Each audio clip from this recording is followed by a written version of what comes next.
जनालाई ह्यापी दिवाली हैन। आज म चाहिँ आफ्नो पटौकाको कलेक्सन देखाउँछु। हजुरहरुलाई चाहिँ सबैभन्दा पहिला मेरो सबभन्दा फुलझडी दुईटा छ मसँग फुलझडी अनि एउटा रकेट छ। गाइज हेर्न सक्नुहुन्छ। स्काई शॉट चाहिँ छैन तर मसँग रकेट चाहिँ छ। अनि मसँग चाहिँ मुर्गा छाप छ, मुन्ना छाप छ। मुन्ना एउटा यो प्याकेट 4 प्याकेट चाहिँ मसँग मुन्ना छापेको छ। हेर्न सक्नुहुन्छ। यति धेरै मुन्ना छाप छ हैन मसँग। एक खुल्ला सा प्याकेट। यो चाहिँ अनार छ मसँग, धेरै अनार र चक्री छ। फेरि मसँग चाहिँ यहाँ बुलेट बम यी मुन्ना छाप 2 प्याकेट आएको छ। त्यसपछि चाहिँ मसँग एउटा स्पेशल छ जो हो मिनिमम। यो चाहिँ तपाईहरुले 30 रुपैयाँसम्म सजिलैसँग मिल्न सक्छ हैन। यो चाहिँ कहीँ पनि मिल्छ 30 रुपैयाँको मात्रै। हेर्नुस् बिल्डिङमा हो आधी तुफान। यसलाई तपाईहरुले लाइटरले पनि जलाउन सक्नुहुन्छ। फेरि मसँग 3 वटा छ बुलेट बम। यो चाहिँ गाइज म अब पड्काउने छु, कहिले पड्काएर भिडियो बनाउने छु यसको।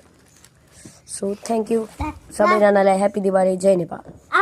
जनालाई ह्यापी दिवाली हैन। आज म चाहिँ आफ्नो पटौकाको कलेक्सन देखाउँछु।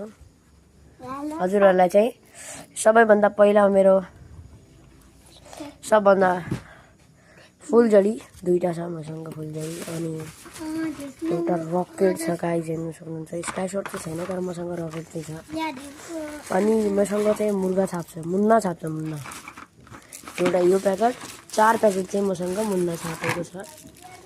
हेर्न सक्नुहुन्छ। यति धेरै मुन्ना छाप छ हैन मसँग। एक खुल्ला सा प्याकेट।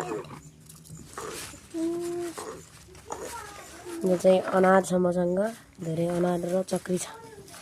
फेरि मसँग चाहिँ यहाँ बुलेट बम यी मुन्ना छाप 2 प्याकेट आएको छ। त्यसपछि चाहिँ मसँग एउटा स्पेशल छ जो हो मिनिमम। यो चाहिँ तपाईहरुले 30 रुपैयाँसम्म सजिलैसँग मिल्न सक्छ हैन। यो चाहिँ कहीँ पनि मिल्छ 30 रुपैयाँको मात्रै। हेर्नुस् बिल्डिङमा हो आधी तुफान। यसलाई तपाईहरुले लाइटरले पनि जलाउन सक्नुहुन्छ। फेरि मसँग 3 वटा छ बुलेट बम। यो चाहिँ गाइज म अब पड्काउने छु, कहिले पड्काएर भिडियो बनाउने छु यसको।